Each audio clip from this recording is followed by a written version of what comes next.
One finds oneself in such an incredible position and, well, one should declare it. Welcome to MsMojo, and today we're looking at Bridgerton's all-time most swoon-worthy moments. I did not ask for this. To be plagued by these feelings. Number 20. Penelope and Colin. Penelope Featherington joins the grand tradition of girls who just adore the boy next door. It's obvious from the very beginning that she's completely smitten with Colin Bridgerton. Unfortunately, Colin spends most of the season with eyes only for her cousin Marina, but the two do still get some heartwarming moments for themselves. In the first episode, we understand exactly why Penelope is crushing on Colin when he gallantly shows up the society mean girls on her behalf. I'm afraid I cannot offer you that dance, Miss Cowper. I am to escort Miss Featherington to the floor. Throughout the season, he also appreciates her compassion and unexpectedly savage wit. But do you not think the boy bears a passing resemblance to Lady Trowbridge's footman? Penelope? What a barb.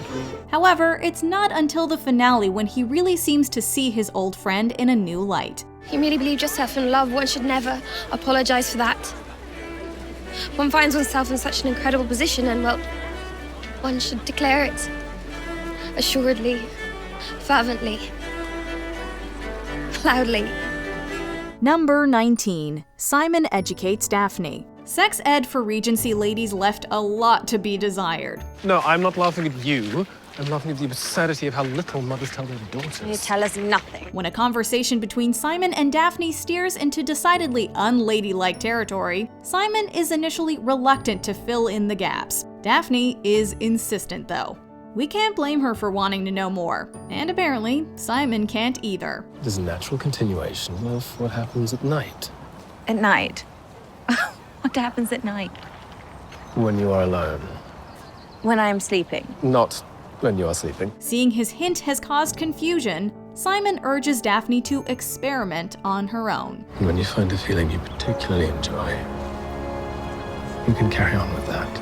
Between the smoldering eye contact and the forbidden subject matter, this moment is unmistakably hot. However, it offers us a glimpse of more. In his openness to helping her, we see Simon's genuine respect for Daphne's experience as a human being. It's a modern aspect of romance that we were happy to see included. Number 18. Anthony returns to Sienna. Anthony and Sienna's passion for each other is one of the first plot points established on Bridgerton. Their different social statuses soon separate them, however, as Anthony is encouraged to prioritize his duty to his family. Are you to return to your bachelor lodgings across the square, or will you pay a visit to a certain soprano that you tend to in an apartment that you pay for on the other side of town, relying on your younger brothers to one day do the job that you cannot? Of course, feelings can't be turned off that easily. When Anthony challenges Simon on behalf of his sister's honor, his heart takes him running right back to Sienna. We cannot be together. I know that now. This world shall not permit it. But what if we were to find ourselves in another situation? In a place where you and I might be accepted, with none of the shame nor recriminations that this society grants us. Would you have me then? Facing the reality of what the next morning could mean for his life, he makes her an impulsive proposal. If I live to see sunrise, I am free. I'm free of society, free of these rules, the very ones that keep us apart. We could go together, away from all this, Sienna. In that moment, even pragmatic Sienna can't deny her love for Anthony. Though we know that they're probably both destined for heartbreak, in that instant it's easy to get swept up, just as Anthony and Sienna do. Number 17. Kate and Anthony dance. Lord Bridgerton. Michelle. After already turning down one offer to be the next Viscountess Bridgerton, Kate finally listens to Edwina telling her that it's all right to act on her feelings for Anthony. Perhaps the spectators might take pity on me. I was on the dance floor days after a terrible injury to the head. Perhaps I needed someone to steady me. Kate ultimately arrives at the final ball of the season and decides that she's done denying her feelings, approaching Anthony as he asks her to dance. Are you going to ask me to dance? One last time. Are you going to say yes? She gives him a few excuses for why them dancing together after such a huge scandal is entirely plausible, and the pair take to the floor as a very apt string cover of Wrecking Ball plays. Hearts around the world melted when Anthony proposed to Kate for the second time, calling her by her full name. You do know there'll never be a day where you do not vex me. Is that a promise, Catharnisha? Number 16, The Beginning. In one of many parallels to the works of Jane Austen, Daphne and Simon's first meeting sends sparks flying in vexation more than attraction. If you desire an introduction, madam, I do believe accosting me to be the least civilized of ways. Accosting you? Surely they will try anything. Sir, that is not... This is not... What is your name? That changes once they have a common goal. Both hounded by the writings of Lady Whistledown, the pair decides to solve their separate problems by forming a very public and very false attachment. You presume Lady Whistledown? I presume she will deem us to be precisely what we are. Me, unavailable. You, desirable. The arrangement might be fake, but as we soon see, the chemistry between them is anything but. Here. Closer. If this is to work, you must appear madly in love. It will take Daphne and Simon a while to realize that they're destined to be more than partners in their plot. However, to everyone else watching, it couldn't be more clear that what these two already have is nothing short of fireworks. Number 15, Quiet Moments. Forgive me, I was simply... In need of some quiet.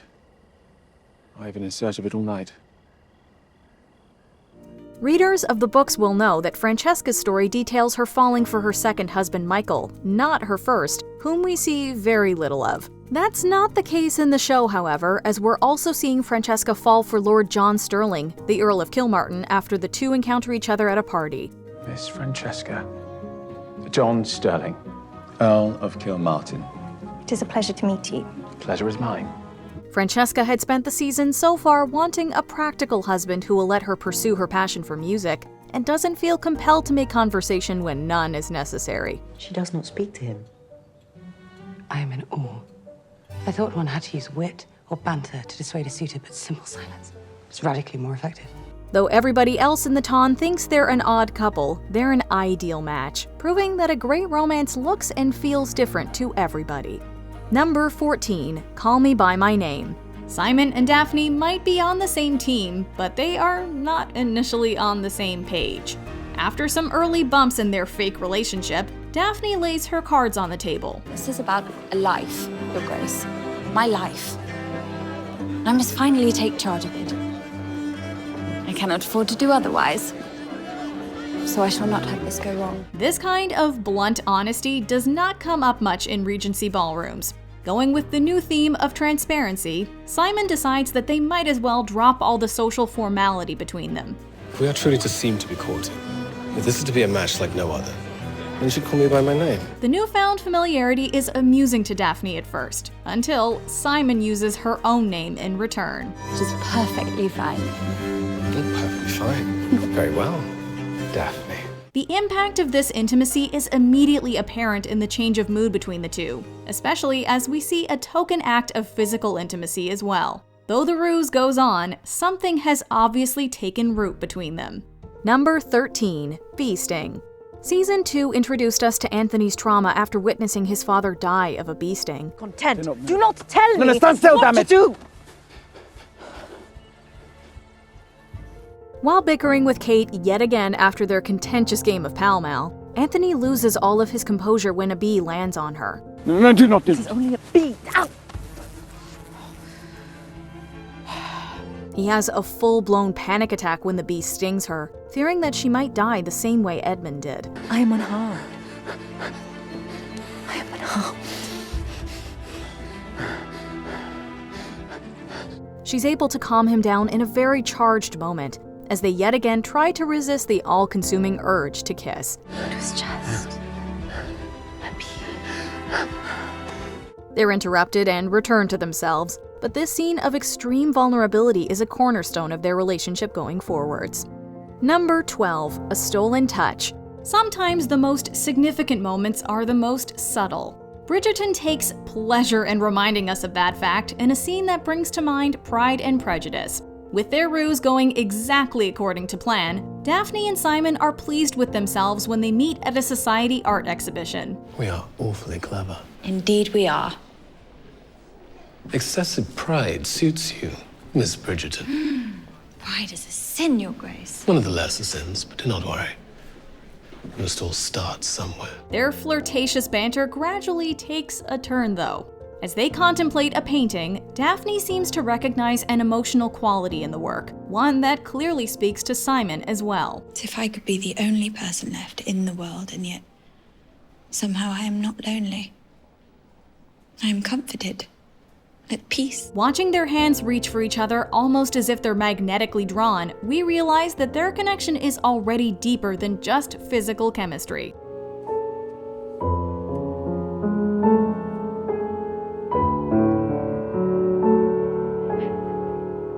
It's an all too brief moment that tells us everything about their true feelings. Number 11, cracking the case. I couldn't tell you. Not when she was still watching me. Why do you think I ended things the way I did with you, despite wanting to do the very opposite? Though she'd previously vowed to never marry a man, Eloise finally got a taste of romance in season 2 when she met the handsome printing apprentice Theo Sharp. Unlike the gentleman of the Ton, Theo not only listens to Eloise's ideas, but challenges them, something she thrives on. I must know everything you know. The manuscripts came early mornings. Twice a week, usually. Do you have the wrapping they came in? They never came in wrapping. They came sewn into silks. Through him, she begins to learn about the world beyond Mayfair, and how privileged she really is. At the end of the season, they very nearly kiss while trying to solve Lady Whistledown's identity. Oh, not bothering it.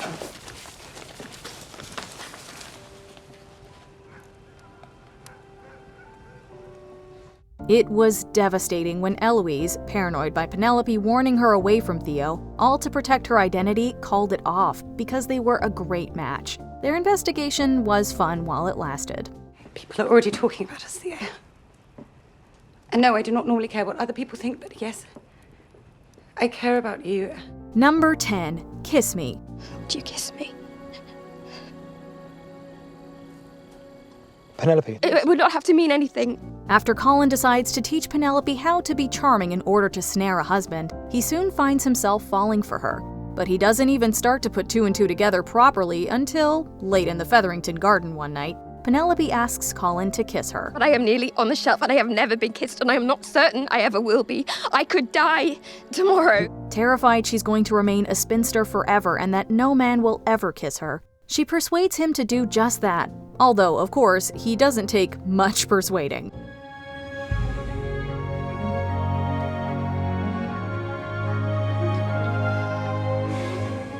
In that moment, sparks fly. The following episode opens with Colin dreaming about their liaison, taking even more liberties with Penelope while he grapples with his newfound feelings for his dearest friend. Number 9, hunting trip. Never before has a glimpse of thigh caused so much pain. You're still convinced we've lost our prey? I'm convinced that deer prefer the edge of the forest. This is much too open out here. In this classic scene, Kate ends up joining the men as they go hunting in the grounds of Aubrey Hall, but abandons the main group because she's convinced that they're on the wrong track. Anthony follows, pursuing her deeper into the woods, after all but losing his mind when Kate lifts her dress a little too high to step over a log. You were overcome. Indeed, I was not. You were the one who then looked at me. You looked at me! Not in the way that you did. And how exactly did I look? When he then teaches her how to hold and shoot the gun, things heat up even more. I require no instruction. Just hold it. Like this. It's no surprise that they very nearly kiss again later in the same episode. Number 8, the first kiss. It may have only taken 4 episodes, but by the time Simon and Daphne finally kissed, we felt like we were dying with anticipation. In an attempt to avoid the increasingly potent emotions between him and Daphne, Simon decides to leave London. Love, Your Grace, conquers all. I believe that remains to be seen. He finds he can't go without one last goodbye, though. Hurt by his emotional whiplash, Daphne does not receive him warmly. I shall not be led once more by you from this direction to that. You are my friend, you are not my friend, you are a rake, you are not a rake, you are sorry. I am sorry. That is very well. The conversation quickly turns into an argument, leading to a chase through the gardens, where anger gives way to other passions. Listen!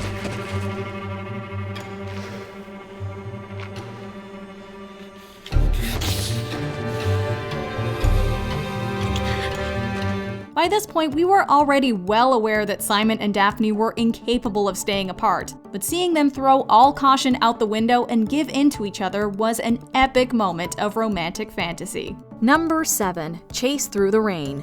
One of the horses is gone too. With his wedding to Edwina called off and he and Kate finally giving into their intense attraction to each other, it seems that nothing's standing in the way of Anthony proposing. But Kate leaves early the next morning to ride through the rain and collect her thoughts.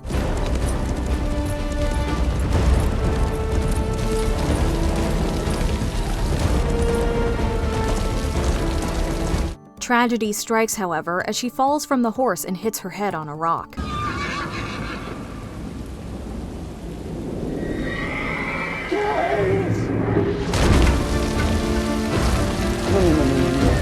Anthony heroically rescues her, carrying her through the rain back to safety so that she can make a full recovery. It was a shocking cliffhanger to leave Season 2's penultimate episode on, made worse by the fact that Kate still refused his first proposal when she awoke. But who wouldn't want to be rescued by the Viscount? Number 6. The Royal Audience. Simon tried and tried, but in the end he couldn't escape his love for Daphne. He may not have been pleased to marry her, but if there were any doubts left about the sincerity of his feelings, he removes them all when the couple requires the Queen's help for their expedited wedding. So romance was entirely out of the question for both of us. But in so removing it, we found something far greater. We found friendship. In confessing the truth about their ruse, Simon finally opens his heart. Namely, he reveals what was so strongly implied previously. We have fooled them into thinking we are courting. And really, all along, we simply enjoyed each other's company so much we could not stay away from one another. To hear Simon describe how he fell in love with Daphne for her personality is almost more effective than their many sexually charged physical scenes. To meet a beautiful woman is one thing, but to meet your best friend and the most beautiful of women is something entirely apart. We get a couple who like each other as much as they want each other. It's an expression of what lasting love is really built on. Number 5. The King Remembers. Fans of The Notebook will be primed to deal with this heartbreaking moment that comes at the very end of Queen Charlotte. As the succession crisis looms in the present, the Queen reminisces about her early relationship with King George III. He's rarely lucid in the show, and is often kept away from the Queen and other members of society. Thank you.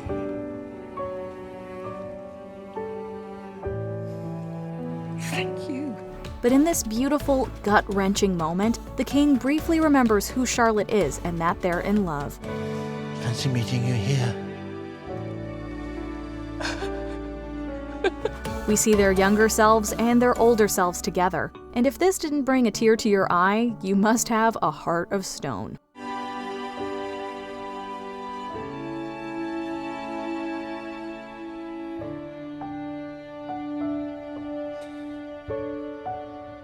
Number 4. The Carriage Scene. Penelope,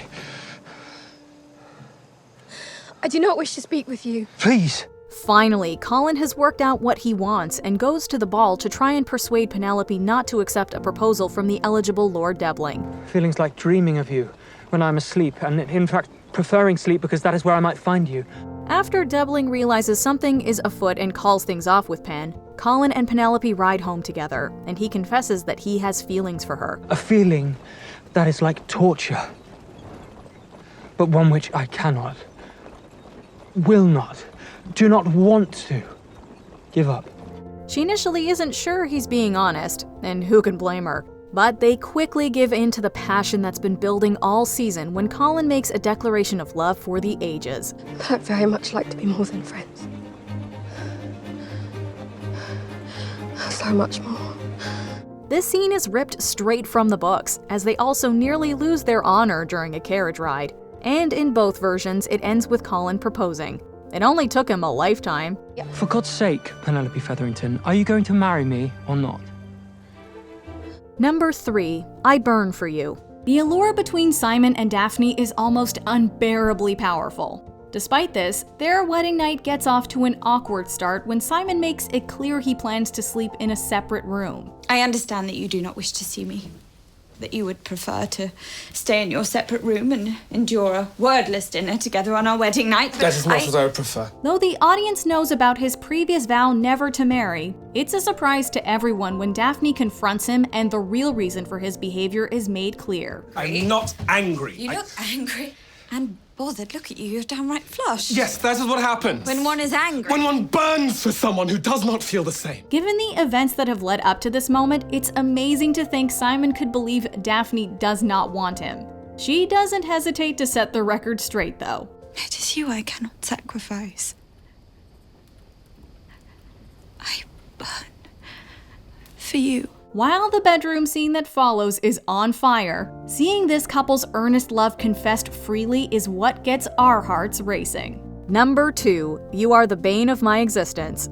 So tell me, what has she done? She has done nothing, it is you. You have made this match impossible. But I am leaving for India. And it is not far enough. Anthony is still set on marrying Edwina while grappling with his uncontrollable feelings for Kate. She tells him that none of this matters because she will go back to India at the end of the season. Cue this iconic confession. You are the bane of my existence.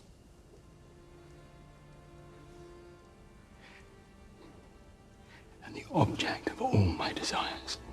It became an instant classic, one of the most quoted moments of the show, and a personal favorite of viewers worldwide. Night and day, I dream of you. And when do you even know all the ways a lady can be seduced? The scene almost results in Anthony calling off the wedding early, with Edwina's lack of dowry as an excuse. We can't believe that they were still able to control themselves, at least partially, for multiple episodes after this happened. Before we continue, be sure to subscribe to our channel and ring the bell to get notified about our latest videos. You have the option to be notified for occasional videos or all of them. If you're on your phone, make sure you go into your settings and switch on notifications. Number 1. The Hastings Ball. The course of true love never did run smooth, but Daphne, for one, is not easily scared. I love all of you. Even the parts that you believe are too dark and too shameful. Every scar, every flaw, every imperfection. I love you. Though the pair started their London ball poised to walk away from each other forever, time slows during what is meant to be their last dance. As the unexpected rain drives their guests away, Daphne goes right to the crux of all of Simon's insecurities. Just because something is not perfect does not make it any less worthy of love.